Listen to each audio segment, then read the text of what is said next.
Hi, welcome to HardReset.Info channel, dear viewers. In front of me Motorola Moto G42, and now I'm gonna show you how to set up newbie share on this device. Okay, firstly we need to open control panel and enable Wi-Fi, Bluetooth and location services.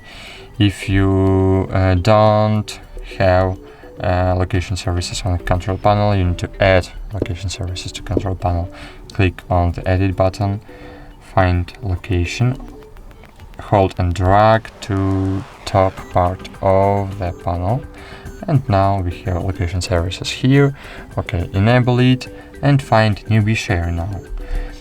Then click and hold on it, wait a while, choose add or verify, agree,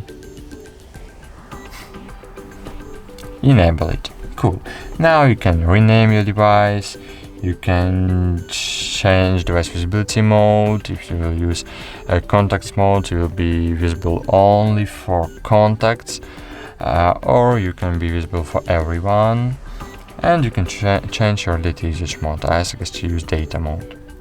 Cool. Now we can send and receive data using our device.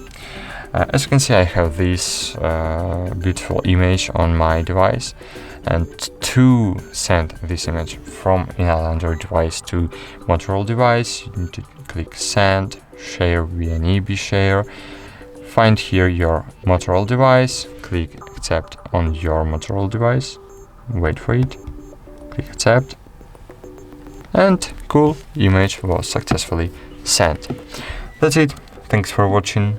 Like this video, subscribe to our channel, and bye. See you.